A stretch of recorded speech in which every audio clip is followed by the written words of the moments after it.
Welcome back to segment 3, lightning round and email of the week. All right, so let's jump in. MC Hammer is launching his own search engine. Apparently, he can fix Google, as though there's something wrong. Ash, you have a good history in search. What do you think? Thumbs up, thumbs down? I started my career in search, and it's really hard. Google is the ultimate monopoly. It's really impossible. Now, Don Dodge, former Alta Vista guy, former Microsoft guy, current Google evangelist, wrote an article a few years ago that 1% market share is equal to $1 billion in market cap. Technically, that does make sense if you just cross-multiply and all that. The reality is, search is not broken. It's not perfect, but it ain't broken for 99% of the world. But it's true, though, that if you launch something a la Power Set, where there's some interesting technology, some interesting thing, someone like Microsoft could come and buy you. Is Wiredo, MC Hammer's project, that? I don't think so. The idea is relationship.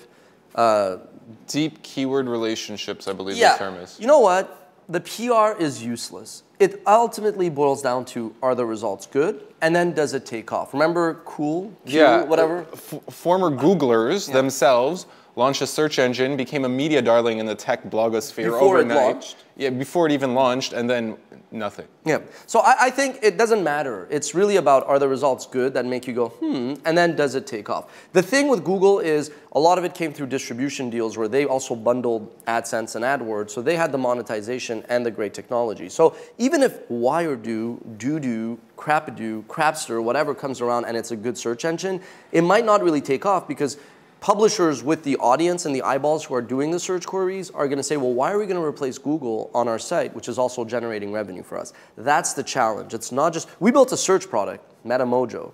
We don't spend 1% of 1% on it anymore because right away Google and Yahoo copied the features.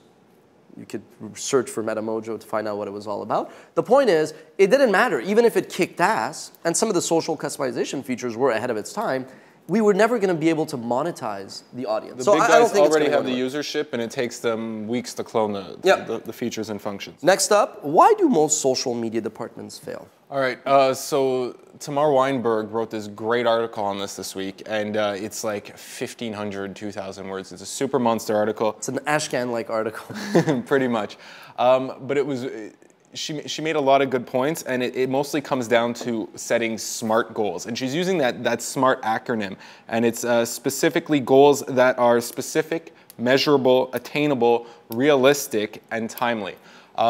Pretty much why most social media departments fail is that people just decide that their company should be doing social media, and they don't understand why.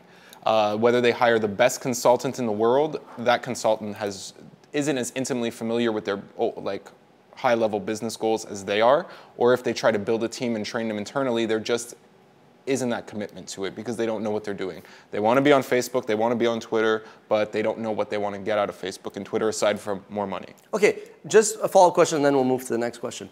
I'm not saying it's social media a fad. It's obviously not. To the average Joe, it's important. You know, I read a report that some people will forego more salary to be able to work in an environment where they could access Facebook and Twitter, which actually makes a lot of sense because it talks about their culture. But do you think that for marketers and big companies, is social media a fad? Like in a few years, are they going to care less about Twitter and Facebook and maybe have that presence, but then worry about... I don't think social media is a fad. They may or may not care more or less about, you know, Twitter and or Facebook in the future, but just depending on what kind of other social tools become available. I think something that we have to keep in mind is for the early adopters, the companies that jumped into social media early and were smart about it, like right then and there, just by virtue of being early adopters, they got a huge head start. Anyone who comes in late is going to have to work 10 times as hard, even if they have their goals laid out, even if they have a plan and they know what they're doing, because they're walking into a community where everyone already knows each other and they're the new guy. And they have to build up so much trust, otherwise they just look like douchebag salesmen. So I don't think social media is going to go away. I think it's going to get more challenging, if anything, and it's going to get taken a lot more seriously, but it's probably in the grand scheme of things going to get folded into greater marketing or PR initiatives or departments. Okay, cool. Next question. All right, so interesting. Someone from Barclays Capital, a guy named Anthony DeClementi, he threw out some numbers, and it pretty much comes down to this: do you think YouTube is actually worth $1.6 billion? Not worth. Is it worth it? I think he said that they're generating 1.6 billion revenue. Pulling in revenue, yeah. So yeah, I mean, you look at it this way, highly possible, and I'll tell you, I'm always wary of talking about YouTube, Google, since we're partners with them, and I always talk generalities, but you never know how people are going to read what I say. Here's the bottom line. Google, YouTube generates 3 billion video streams per day now. So let's take the average between the beginning of the year and now. Let's just assume it's 2.5 billion per day. 2.5 billion impressions per day at a cost per thousand, so that's, you know, let's say 2.5 million impressions to be monetized. Assume half of that is being monetized, and I would say even the crap still gets monetized through one way or another. Even if they get a $2 CPM between the iTunes link and the ad and the pre-roll when it runs and all that, they're doing about probably $1 billion a year easy. That's just off the pages. Right. Add now the massive $400,000 that they charge, or rumor has it that they charge, for the main page per day, which is probably more now. Do the math. YouTube is printing money. I've always said it's a good deal. Mark Cuban, who's a gazillion times more wealthy than I, says it's the worst deal. More power to him. You know, I think it's the best deal ever. YouTube is definitely doing well over $1 billion, I think, in top line, which is why they took $100 million from Google's balance sheet as an investment to content, because they're basically taking money from their balance sheet and putting it over to their income statement.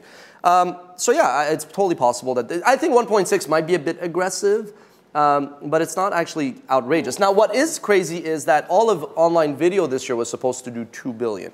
So if YouTube does 1.6, that's 80%. Which I think that's wrong. What I see happening is YouTube probably end up doing 1 to 1.5 billion, and I do think there's upside in total online video to do 2 to 2.5, which is still small. The bigger issue is that YouTube is sucking out all the value. You know, we live in a world where YouTube basically tells advertisers, you don't even have to pay for ads, just pay it if somebody watches it, and at that point we'll charge a premium. But everyone else is dying for impressions. I get emails, marketers saying, could we please run ads? We'll pay this, we'll pay that. And I'm like, they must be really starved for impressions. And the reason is everything's on YouTube. YouTube has 80% reach in terms of US viewers, and 47% market share in terms of views. And the irony is 60%, and I could say this now because it came out, 60% of YouTube views are non-English audiences. We've always seen that. When we look at our stats, we see what comes from US, Canada, UK, Australia, India, and it's the minority. Most of YouTube is already a global brand. So possible. Last question before email of the week. Google launched this Gmail app for the iPhone, and apparently it sucked. Like big time. I didn't even have a chance to download it because by the time I got out of meetings and I wanted to download it, I was on It had already been pulled. It had been pulled. Could they ever come back from this? Or are they like Microsoft where they just bungle things and Steve Ballmer starts sweating and... They don't have a Steve Ballmer, which is probably fortunate for them. Google... Come on, Steve Ballmer's cool in his own way, I think. I mean... Well, in the same way, you know, overweight orangutans are. Anyways, Google fumbles things all the time. They launch things that don't take off, and somehow they keep making money, and they still kind of enjoy a lot of brand sympathy or recognition or whatever. I think they can come back from this. It was one iPhone app. You know what? I download apps all the time, or even update apps, and the update is worse than the previous version. In a few days, there's a new update, and things just fix themselves. I think the only reason this made the news is because it's Google, and it was the Gmail app for the iPhone. You know, right now, even people who are using Gmail to host all their email, if they have an iPhone, they're probably using the native iPhone app. It's embarrassing. I think they're smart enough to make sure it doesn't happen again. It might slow down, I guess, adoption of the app, but I think long run, if they can make a kick-ass app, they should be fine. Listen, just one comment before we move to email of the week. I really am like Mr. Balance, you know, like if someone says someone's cool, I'll say no, they're not, these are the reasons, and vice versa. You could say all you want about Microsoft, but even Steve Ballmer, but the company makes more money now than it did before, you know, Gates left. Stock is in the toilet, but that's bigger, broader issues.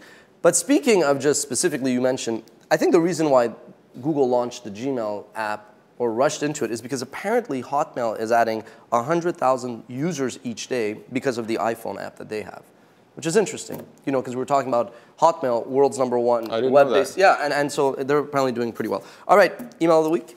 Email of the week comes from a lady named Jenny, and she's asking Ash, What do you think of the hire slow, fire fast mantra? Yeah, we're living in a time now where it's like fail fast, start a company, and if within 2 months there's no traction, shoot it, move on to the next one, which has some merit, but I think, again, we're talking about overnight successes not being legit. It's crazy talk. And we live in this world where they're like, hire people slow and fire people fast. I mean, as the guy who, like, let's say the CEO also in charge of HR at the company, sometimes you hire someone and you do a bad job of casting them. You know what I mean? And I think they're good. You just have to open your eyes and take a second to see, well, maybe they're good at something else. I see it all the time. People like brought in, they're the perfect person for the job, they're poorly trained. Yeah, or exactly. Or they're poorly trained, and it's, you know, especially in a startup environment, you don't have an HR department, so it's like you sort of have to. Okay, so I think we live in this time where, you know, it's like you see VCs, they're like, oh, you know, Michael Arrington on Uncrunched wrote something about how one of the VCs who invested in him, they're like super cutthroat and they're like no nonsense and they just tell you the truth. You know, that's called being rude.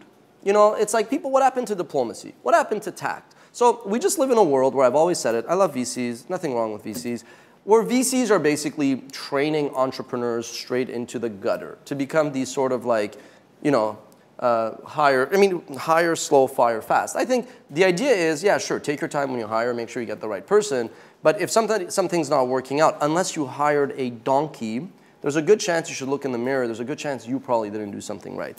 So I'm not saying I disagree with it per se. I just think that we're in a culture where we're really setting up wrong objectives for human beings in their 20s and 30s. And we're growing up to become these very you know, non-social douchebags because everybody wants to build $1 billion company and flip it to the bigger sucker within 6 months. And that's going to, you know, that's why the US is where it is, et cetera, et cetera. It's not sustainable. It's not sustainable. That's been this week's show. We'll see you next week, same time, same place on HipMojo. And don't forget, send us your recommendations for the most explosive startups. At HipMojo.com.